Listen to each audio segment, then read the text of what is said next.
Couple of things. Egypt is the most populous Arab country, 90 million plus at the last census.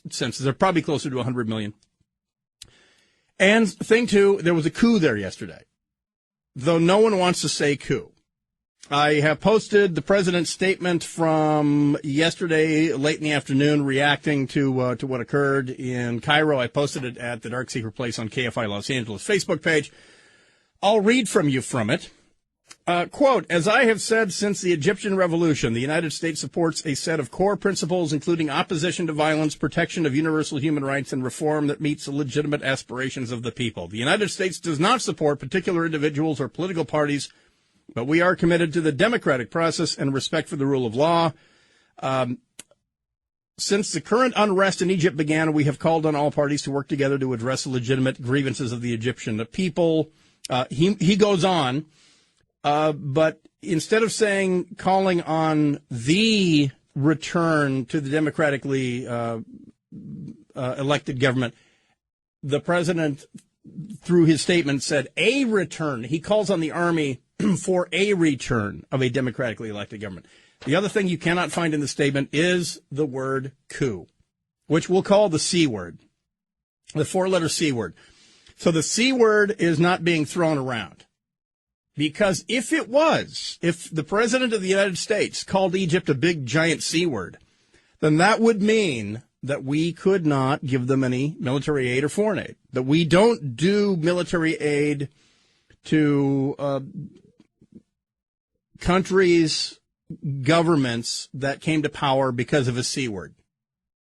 We don't. It's a law. I'll tell you why I think that's kind of stupid. Coup has a almost universally negative connotation, does it not? First, it's French. But secondly, it generally means South American brass-plated generals standing up in front of TV cameras declaring martial law, et cetera, et cetera, et cetera. That's what we're used to from the 60s, 70s, and 80s, right? But let me just point something out about democracies, because there's something I think that the president and his team, his cabal, his shield, the people that keep him from either reading history or knowing more about the history of democracies, I don't think any of them understand this. Mob rule is not democracy. I think that they have conflated mob rule with democracy. And what they got was creeping Sharia law instead. And I'm not being hyperbolic when I say this. I'm not waving anything around. I'm not going to the ridiculous extreme. But let me just point out to all of you a historic fact about democracies and the Nazi Party. Because, the Nazis slowly reshaped the German Constitution. The German army had to swear allegiance not to the Constitution of Germany or the people of Germany. They were forced to swear an oath to Adolf Hitler. Germany by 1939 was unrecognizable from Germany of 1929. How did the Nazis come to power? If you don't know this, think. Were you not taught this in your California public schools? You probably were not. So let me just remind all of you. And you can source me on this, because I've got this loudmouth cousin who thinks he knows it all. And I asked him, how did the Nazis come to power? And he went, well, folks, they won an election. So there's your democracy. Okay, democracy is not perfect. The Nazis won an election. They didn't win a majority. They won a plurality. So they had the majority in parliament. The Nazis came to power because people voted. Okay, so there's that. Because I have a rhetorical question for you. Here's a historical what if.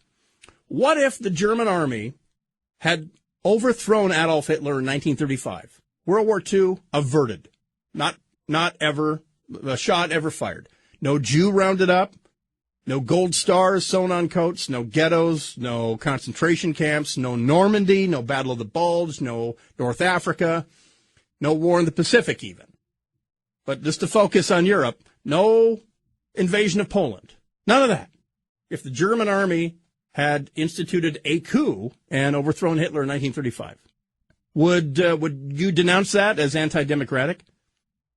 Because it's crazy to me when I hear people saying, well, but, to be fair, Morsi was democratically elected. Yeah, so was Hitler.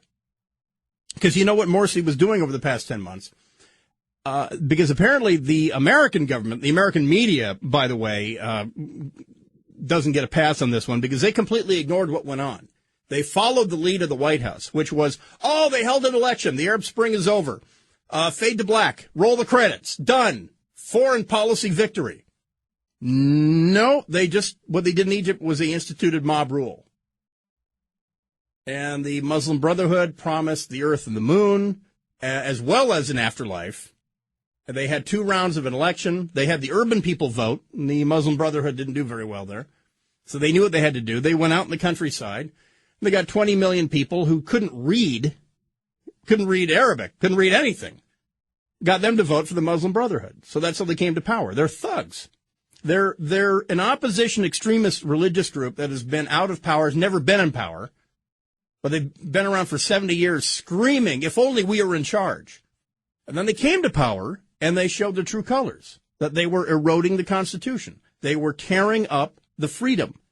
Have you seen the photos of people in Cairo with anti-Obama posters? Of course you haven't. They have posters with Obama and the American ambassador, Patterson, in Egypt.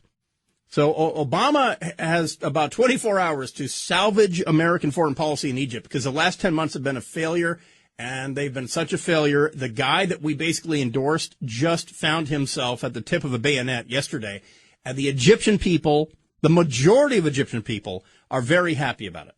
More about this in just a minute. And also, we'll go right to the source. Al Jazeera English has been doing really good reporting on this, but they have an agenda as well.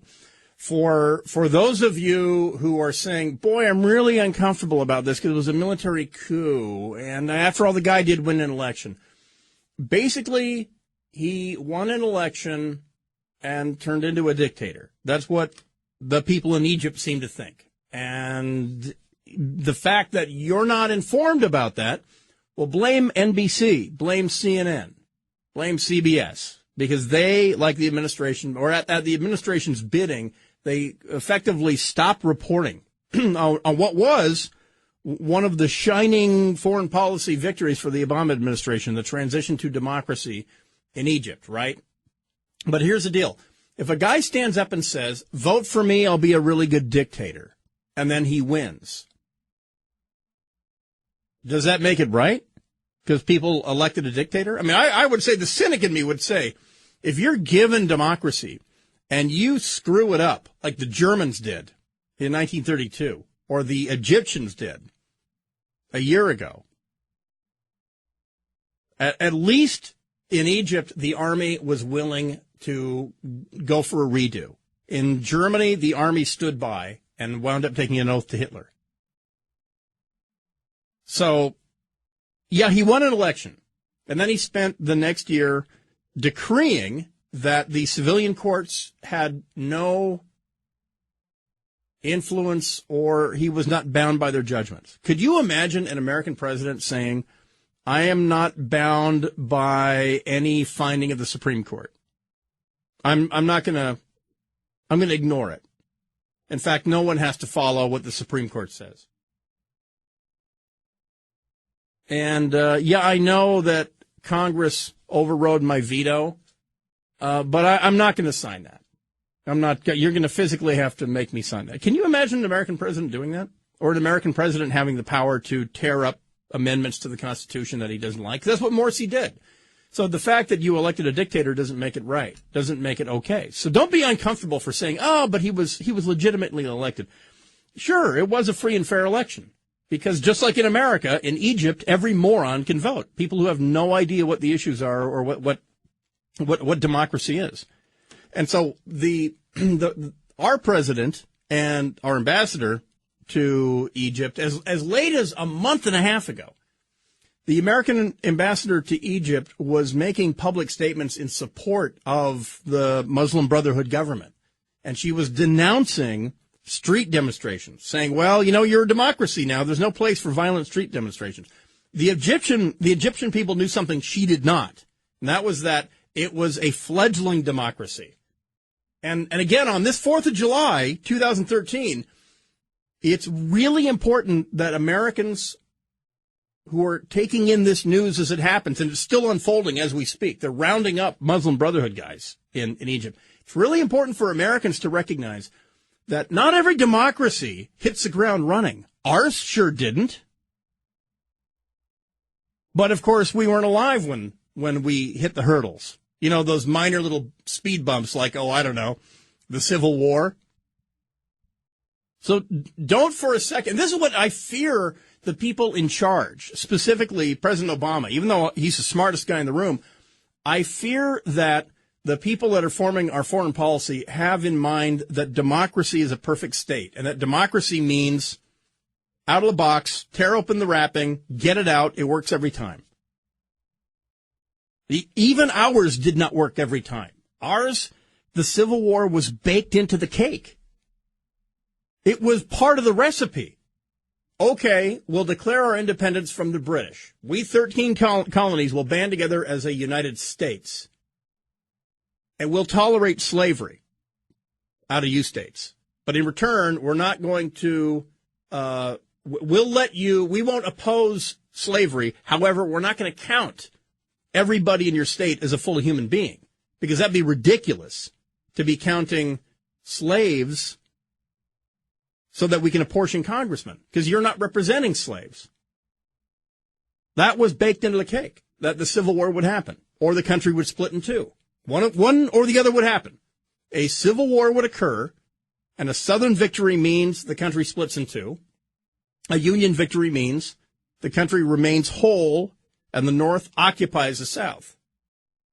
So our democracy, to this very day, is by no means perfect. What was the issue in 1859, 1860? That was settled with blood, a lot of blood. What was the issue in Egypt was that a majority of people elected a religious government, a government that, by the way, they didn't lie about anything. They weren't hiding this. They're the Muslim Brotherhood, and they've been around for 70 years. They killed Sadat. This is not a surprise. But the fact that they implemented it, and the fact that they had no solutions, because as it turns out, the Quran is not a guide for good governance. And Egypt was on the brink economically a year ago, and then you put 9th century religious text in charge of a 2013 economy, and what happens? Well, you drive a disaster into a conflagration is what happens. And so for the majority of the Egyptian people, because, by the way, a lot of the rank and file guys in the Muslim Brotherhood, a lot of the blue-collar street protesters and all that, they got what they wanted for a year, and they're not part of it anymore. They said, well, that happened. I voted for you a year ago, but you failed. You've utterly failed. You promised that God would bless Egypt if we voted you in, and things have just gotten worse. So they're not on the fence anymore.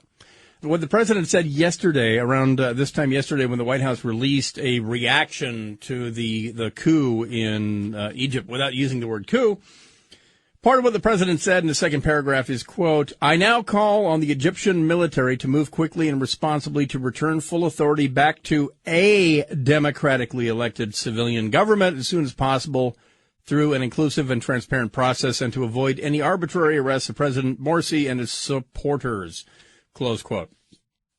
And great news, because there are no arbitrary arrests. There are very specific arrests being made as they round up some of the leadership of the Muslim Brotherhood. Which you must keep this in mind. And I'm talking, by the way, to President Obama. You must keep this in mind. The Muslim Brotherhood has a history of violence and terrorism. They killed President Anwar Sadat. Nobel Peace Prize winning Anwar Sadat. I guess the difference is he actually made some peace. Before he won his Nobel Peace Prize. So President Obama, if you're busy polishing your own Peace Prize, here's a great thing to keep in mind. Sometimes the way to assure peace is to deter violence. And the Muslim Brotherhood has a history of violence, history of terrorism. They're now pledging to go to the mattresses, as they say in The Godfather. The only good news is that they have lost a lot of the rank and file guys that would have laid their lives on the line a year ago, because now they have seen what a failure the Quran is as a economic navigator. Not quite the guide to good government that they had hoped for. So their willingness to give their lives to fight the Egyptian army is probably dwindling. And the talent pool for rent-to-terrorism, or rent-to-terrorist, is pretty shallow right now. Because most of the heavy hitters, most of the A-Rods in the world of jihad have signed long-term deals with the Syrian League. So they're not exactly ready to drop everything and come to Cairo and start planting IEDs. So as uncomfortable as it makes a liberal Democrat to say it, sometimes the army taking over is the best thing for a country. It didn't happen in this country. It didn't have to happen in this country, but there was also a big difference, is that when our Revolutionary War was done, our federal government began disbanding the army and sending everyone home because no one wanted a big standing army. George Washington didn't. Nobody did. There wasn't a big standing army. In Egypt, if you don't know this, the Egyptian army is the Egyptian economy. The Egyptian army is 20% of the GDP in Egypt. They make toasters. They make trucks. They make tanks. They pave roads. They have general contracting and construction companies.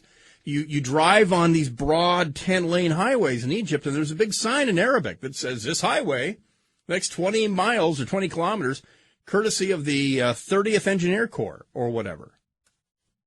Okay, why in the United States, why are federal dams run by the U.S. Army Corps of Engineers? Well, that's just the way that it's always been, right? Is it a money-making deal? Well, they charge fees to go through their locks and things like that. It's not a great analogy, but it'll just, if you've never thought to yourself, why does the Army run dams in America? What is the Army doing running dams? If you've never thought that, good for you, live a life. But I'll just point out to you that that's the reality of it. In Egypt, the Army runs the airports, the toaster factories, the light bulb factories. They have a TV channel. They pave roads, all these things. So for the Egyptian army, it's a enterprise. It's a money-making deal. And when the economy is in the tank, they don't make money. No one makes money. If the Egyptian army prospers, Egypt is prospering. They don't drill oil, folks. Those 90 million people have to eat something. And Egypt has a long history of subsidizing wheat, flour, and cooking oil, and other staples. Those are staples. And if you don't know what a staple is, it's because you live in America in 2013. Okay, you don't go to the store every day and buy flour and cooking oil. But the majority of Egyptians bake their own bread every day. They are counting on a government subsidy for cooking oil and flour. That's one of the things that keeps them happy and keeps them peaceful. Well, that went away. They're in such a tank economically that began to erode. So there's a lot to this. And I'm afraid that, seriously, even with the best information collection at hand, I don't think good decisions are being made in the White House. Here's how Al Jazeera reported today's events, the cracking down on the Muslim Brotherhood, etc. Al Jazeera English, I should say. He was first sworn in as head of the Constitutional Court.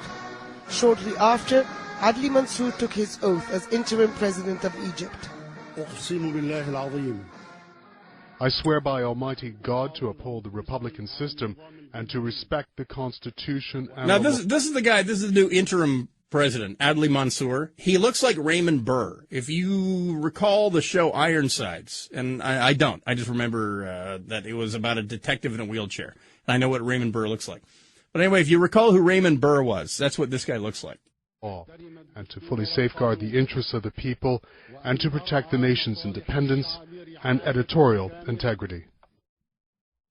But now the word is Mansour was supposed to become that they're rounding up the Muslim Brotherhood. And this doesn't taste well to a lot of Western countries because it seems a lot like what? Like an Argentinian coup, a Paraguayan coup, a Chilean coup, a Cuban revolution or whatever.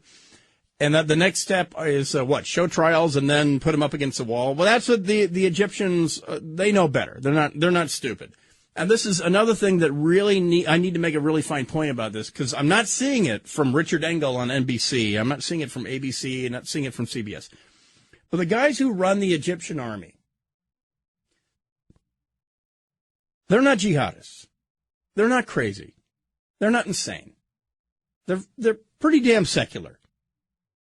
Because you don't prosper if you're running off and praying 5 times a day. You don't win a lot of battles if you do that. And if you're closed for business all day Friday, you're not going to do so well. They're pretty secular. They don't mind your religiosity. You go over there and you be religious. There's another aspect to the guys that are in charge in Egypt right now, who behind the scenes are actually in charge all the time, the Egyptian army. And it's that ever since the Camp David peace accords in 1976, when the Arabs and Israelis signed a peace treaty, we have been very intimately involved with the Egyptian military.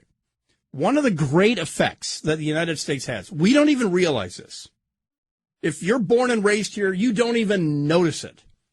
But in my case, when you leave this country in uniform, wearing the flag on your right shoulder, and you begin interacting with European countries, Middle Eastern countries, etc., the United States sends a really extraordinary message to the rest of the world through our military. Not you getting off a plane as a tourist. Not Rick Steves going to Holland and honking on a big, hashish fatty. No, when the United States of America sends our people in uniform overseas, here's the message that we send. We are a multi-ethnic democracy, and we kick everyone's ass. We have women in charge from time to time. We have Asian people in charge, Hispanic, black, white. We are a multi-ethnic democracy. And we just kick your ass and we're occupying your country. That's the message we sent. It's lost on us because we are that country. It's rare that we look in a mirror and see what we are. But when you hear it from someone else, and in my case, hearing it from people in the Balkans, hearing it from people in Eastern Europe, hearing it from people in Iraq and the Middle East, when you hear them say, you have no idea how extraordinary you are. You're an amazing example. You're a multi-ethnic democracy, and you let women fly helicopters. That is crazy. What are you, insane? Women flying Apaches, dogs and cats, the whole thing. And this has had a profound effect on the officer corps of, for instance, Egypt, for instance, Jordan. Because you may not know this, because less than 1% of Americans have served in uniform, but as we speak, at Fort Irwin, California, at 29 Palms, at Camp Pendleton, at Fort Sill, Oklahoma, all these places across the United States, as we speak, Egyptian officers, junior officers, field grade, senior officers, Egyptian lieutenants, captains, majors, colonels, they're in school. They're actually attending American artillery school, tank school, infantry school. Then they're coming back. They're going to staff school. They're going to senior command and general staff school. They're at Fort Leavenworth in Kansas. They're at Quantico at Marine Corps headquarters. And why? As odd as it seems, and it seems counterintuitive if you've never been in uniform, as weird as it seems, it rubs off. The American thing rubs off on some of these guys. They're immersed in American culture, American military culture, where American officers are sitting around having a discussion about the relationship with the U.S. military and the U.S. Constitution.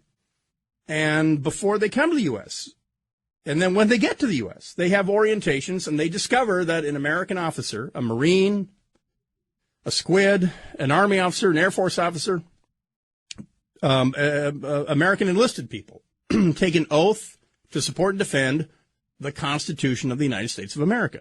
And that makes an impression on them, especially the Egyptians. They don't think it's a great system in their case. They think in their case, they've got a pretty good thing going. The army kicked out the king in 1954 for the good of Egypt. And Egypt is a better place because they kicked King Farouk out. A military man took over, and he never took off his uniform, Nasser. Now they go to war in 1967 against the Israelis, lose in record time. Sadat takes over, another military man. Sadat is whacked at a parade, Can we have you sit in the front row? Mubarak takes over, another military man. And Egypt has been very prosperous for the majority of its people. It's not like some of the Gulf states where they're just standing on oil and they pump oil out and a couple people at the top get extraordinarily rich. A bunch of people in the middle are very, very comfortable. But if the oil stopped, they'd be dirt poor. In Egypt, they got to work for a living. They're not like Saudis, not like Kuwaitis, who drive a Mercedes until the engine seizes up because they can't be bothered to change the oil. Egyptians can fix stuff, like Iraqis. They can fix junk. They're hardworking people.